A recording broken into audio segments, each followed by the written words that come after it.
श्री शिवाय नमस्तुभ्यम। हम सबको पता है कि आज से शुरू हो रहा है हमारा कार्तिक महीने का बहुत ही विशेष सा दिन, जो कि 18 अक्टूबर से और 15 नवंबर तक कार्तिक मास का प्यारा सा महीना चलेगा। काफ़ी ज़्यादा लोग परेशान थे भैया। पूज्य गुरुजी ने कथा में एक छोटा सा उपाय बताया था, जिसमें उन्होंने 2 कमल गट्टे और 2 दीपक के बारे में बताया। उसको एक बार आप ठीक से समझा दें कि हमें बाद में उस कमल गट्टे का क्या करना है, क्या उसी दीपक में हम रोज दीपक जला सकते हैं। इसी की बात इस पूरी वीडियो में करेंगे। बहुत स्पेशल तरीके से धन संपदा का ये उपाय कार्तिक के महीने में अगर आप अपने घर पे करते हैं, यकीन मान लीजिए आप पे घर में कभी पैसों की कोई कमी नहीं हो सकती। हमेशा मां लक्ष्मी का वास घर में आपके बना रहेगा। ठीक है ना। चलो स्टार्ट करते हैं वीडियो को। सबसे पहले तो यहां पे आप सभी को दीपक दिख रहा है ना। आप ये समझ लो कि हमें 2 दीपक जलाना, ठीक है ना। मैंने जानबूझ करके ऐसा दीपक रखा है ताकि आपको सारी चीजें समझ में आ जाए, है ना। देखो, सबसे पहले एक बात, मेरी बात याद रखना कि जब भी हम मां लक्ष्मी के लिए, है ना, यानी कि धन संपदा के लिए कभी भी कोई दीपक लगाएंगे तो वो दीपक हमेशा कौन सी बत्ती का होगा? हमेशा वो लंबी बत्ती का दीपक लगाना चाहिए, ठीक है ना। यहां पे आपको गोल बत्ती का दिया दिख रहा है, इसलिए दिख रहा है क्योंकि मैंने यहां पे आटे का दिया लिया है। आपके पास में आटे का दिया हो, आटे का ले सकते हो। आपके पास में मिट्टी का दीपक हो, मिट्टी का दिया लो। इसके साथ ही साथ आपको जरूरत पड़ेगी कमल गट्टे की। कितने कमल गट्टे? आपको 2 कमल गट्टे लेने हैं। इस चीज का विशेष ध्यान दीजिएगा, हमें 2 कमल गट्टे लेने हैं और आपको उन्हीं 2 दीपक को, जो आपके घर का मेन गेट होता है, यानी कि लोहे का गेट होता है, 18 अक्टूबर से और 15 नवंबर तक लगातार रोज आपको यह दीपक जलाना है ना। बीच में 1-2 दिन मिस हो जाए या फिर ये वीडियो आप लेट में देख रहे हो तो आप उसी दिन से शुरू कर सकते हो। ऐसा नहीं कि 2-4 दिन छूट गया तो अब भैया क्या करें। जितने दिन छूट गए छूट जाने दो। आगे इस वीडियो को देख रहे हो तो आगे कंटिन्यू दीपक जलाना शुरू करो, ठीक है ना। अब बात करते हैं उपाय की। देखो, जो आपको लोहे का गेट होगा, इस लोहे के गेट की दोनों तरफ क्या करना है, आपको कुछ इस प्रकार से दीपक को रखना होगा, ठीक है ना। कौन सी बत्ती रखोगे? हमेशा लंबी बत्ती का दिया। लंबी बत्ती का ही क्यों? क्योंकि ये उपाय हम किसके लिए कर रहे हैं? धन संपदा के लिए। अरे दीपक लगा दिया ना। अब क्या करना है, इसी दीपक के नीचे हल्दी की एक एक चुटकी रखोगे, ज्यादा नहीं रखेंगे। हल्दी की एक चुटकी एक दीपक के नीचे, हल्दी की दूसरी चुटकी दूसरे दीपक के नीचे, ठीक है ना। और कमल गट्टा अभी कुछ नहीं करेंगे। सबसे पहला काम करना है, आपको इन 2 के दोनों दीपकों को मां लक्ष्मी का ध्यान करते हुए आपको इसे प्रज्वलित करना है, जलाना है। जब आप जलाएंगे तो देवी माता से यही विनती करेंगे, हे देवी मां, हमारे घर में धन संपदा को लेके बहुत कमी है, हमारे घर में पैसों को लेके बहुत दिक्कत रहती है। आप कुछ भी ऐसा करें जिससे हमारे घर में धन संपदा बरकरार रहे। इस प्रकार से प्रार्थना करके दीपक जलाओगे। अभी आपके पास में 2 कमल गट्टे बचे हैं। अरे बचे हैं कि नहीं बचे हैं? उन्हीं 2 कमल गट्टे को जब दीपक जलाया आपने, जलाने के बाद में पहला कमल गट्टा पहले दीपक में और दूसरा कमल गट्टा दूसरे दीपक में क्या करना है, आपको डाल देना है। जब आप इसको डालोगे कमल गट्टे को, तो ओम नमो भगवते वासुदेवाय का ध्यान करके डालेंगे। जो भी व्यक्ति कार्तिक के महीने में रोज यह 2 दीपक अपने घर के मेन गेट पे लगा देता है, उनके घर में हमेशा पैसों की बारिश होती है, कभी धन संपदा की कमी उनके घर में नहीं होती। अब एक चीज का ध्यान रखिएगा, कुछ लोग परेशान बहुत होंगे, भैया एक बात बता दो, जो कमल गट्टा हम डेली डालेंगे उस कमल गट्टे का हम करेंगे क्या? अरे उन 2 के दोनों कमल गट्टे को संभाल करके रोज रख लो।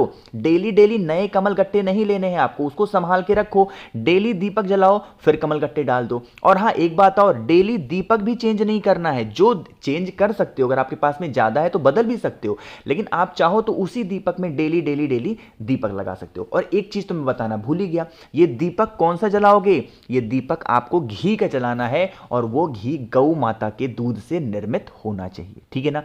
समझ में आई क्या मेरी बात? तो इस उपाय को करिएगा। यह उपाय पूज्य गुरुजी ने अपनी कार्तिक मास की कथा में पिछले वर्ष बताया था, इस वर्ष नहीं, पिछले वर्ष बताया था। उसी उपाय को मैंने यहां पे रिपीट किया और आपको समझाने की पूरी कोशिश की है, ठीक है ना। पहला समझ में आ गया। आगे बढ़ते हैं अब इस वीडियो के हम लोग अपने दूसरे उपाय की तरफ। मैंने आपको एक वीडियो में समझाया था, जो मैंने नियम समझाए थे कि इस कार्तिक के महीने में 2 लोगों की पूजन का बहुत महत्व है। सबसे पहले भगवान हरि की पूजन का महत्व है और दूसरा मां तुलसी की पूजन का महत्व है ना। क्या करना है, आपके पास में एक दीपक, जो 2 दिया तो आप अपने घर के मेन गेट पे लगा ही रहे हो, है ना, लेकिन एक दीपक आपको जब भी मौका मिल जाए, जब भी, अब यहां पे कंपलसरी नहीं है, बट जब भी आपको मौका मिले तुलसी माता के पेड़ के नीचे ओम नमो भगवते वासुदेवाय का स्मरण करते हुए, ध्यान करते हुए गोल बत्ती का दिया। ध्यान रखिएगा, कार्तिक के महीने का दूसरा नियम यही कहता है कि हमें तुलसी माता के वृक्ष के नीचे, पेड़ के नीचे, गमले के पास में क्या लगाना चाहिए, इस प्रकार से गोल बत्ती का दिया। क्योंकि तुलसी माता के पेड़ के नीचे लंबी बत्ती के दिए का प्रमाण नहीं होता है, इसीलिए गोल बत्ती का दिया तुलसी माता के पेड़ के नीचे जो भी व्यक्ति एक चुटकी हल्दी डाल करके पूरे कार्तिक के महीने में जलाता है, उनके घर में कभी भी किसी भी चीज की कमी नहीं हो सकती और हमेशा मां लक्ष्मी का वास उनके घर में बना होता है। ठीक है ना, भूलना नहीं किसी को, हर इंसान को, हर व्यक्ति को इस उपाय को करना है जिससे उनके घर में प्रेम संपदा हमेशा बरकरार रहे। ठीक है ना, तो दो नियम आपको समझ में आ गए, दो उपाय आपको समझ में आ गए हैं।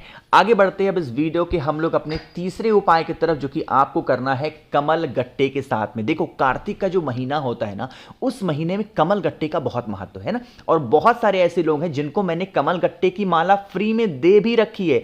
किन किन लोगों को मेरी तरफ से कमल गट्टे की माला फ्री मिल चुकी है, नीचे कमेंट सेक्शन में बताइएगा, और कैसे मिली है ये भी बताइएगा। ठीक है ना, चलो अब बात करते हैं इस तीसरे उपाय की। सबसे पहले समझ लेते हैं इस उपाय के बेनिफिट क्या है। यह उपाय सिर्फ और सिर्फ दो काम के लिए है। पहला, कर्ज मुक्ति, है ना, कि आपके घर में अगर कर्ज बहुत ज्यादा बढ़ता जा रहा है, खत्म ही नहीं हो पा रहा, तो करेंगे। दूसरा, अगर मां लक्ष्मी का वास घर में आपके नहीं है, बहुत परेशान हो, बहुत ज्यादा दिक्कत में हो, तो भी आप इस उपाय को करेंगे। ठीक है ना, एक काम करेंगे, आपको लेना होगा मात्र एक कमल गट्टा, इससे ज्यादा आपको जरूरत नहीं है। एक कमल गट्टा लेना, कमल गट्टे के साथ में तांबे का लोटा लेना, और उस तांबे के लोटे में जल भर दो। मैंने आपको स्टार्टिंग में बताया था कि ये जो हम जल लेते हैं, इस जल के अंदर कार्तिक के महीने में स्नान दान का महत्व है, इसीलिए जल के अंदर क्या डालेंगे, गंगा जल जरूर डालेंगे। ठीक है ना, डाल दिया, और हाँ, जो कमल गट्टा लिया ना आपने, उस कमल गट्टे को भी डाल देना। अब इस कलश को उठाना, जितने भी कमरे हों आपके घर में, जितने भी रूम्स हों, उन सभी कमरों में आपको लेकर के एक बार ऐसे घूम लेना। जितने भी रूम्स हो, जितने भी कमरे हों, उसमें लेकर के घूम लेना। फेस रखना उत्तर दिशा, नॉर्थ डायरेक्शन, और पहुंच जाना सीधा महादेव के शिवलिंग के पास में। ठीक, वहां पर पहुंच करके आपको दो काम करना।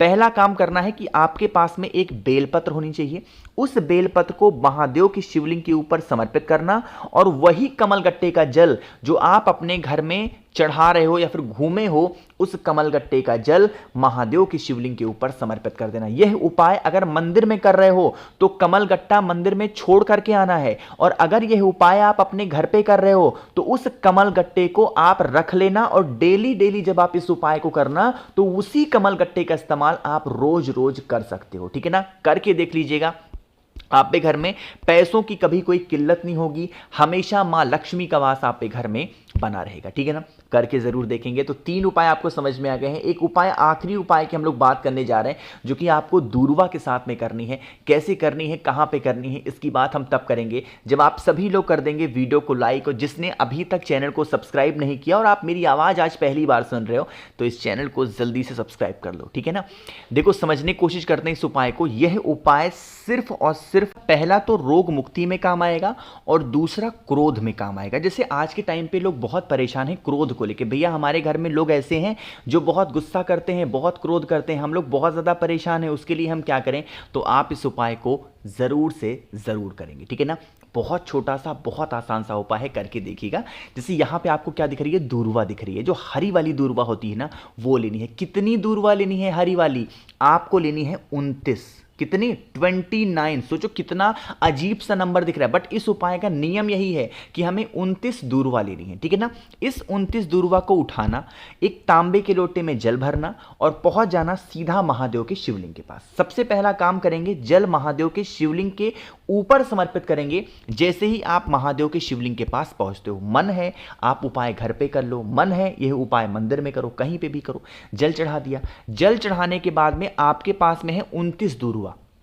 उस 29 दूर्वा को माता अशोक सुंदरी के स्थान पे कुछ इस प्रकार से, जैसे मैं समर्पित कर रहा हूं, आप भी कुछ इसी प्रकार से समर्पित कर देना। और समर्पित करने के बाद में इन्हीं 29 की 29 दूर्वा को उठा लेना, और जो व्यक्ति बीमार पड़ा है इस कार्तिक के महीने में जितने भी दिन बचे हुए हैं उनको आपको डेली सुबह एक दूर्वा अगर आप खिलाना स्टार्ट कर देते हो तो गुस्सा भी शांत होगा, साथ ही साथ आपके घर में जो भी व्यक्ति बीमार होगा उसकी बीमारी भी खत्म हो जाएगी। ठीक है ना, करके जरूर देखिएगा इस उपाय को। इससे आसान उपाय रोग मुक्ति का और गुस्से को खत्म करने का नहीं हो सकता। बाकी कमल गट्टा और दीपक का उपाय मैंने आपको बता ही दिया। तो वीडियो पसंद आई हो तो लाइक करिएगा, कुछ पूछना है नहीं समझ में आया नीचे कमेंट सेक्शन में पूछ सकते हैं, और मेरे जितने भी भाई बहन आवाज मेरी पहली बार सुन रहे हैं चैनल को जरूर सब्सक्राइब करेंगे। श्री शिवाय नमस्तुभ्यम।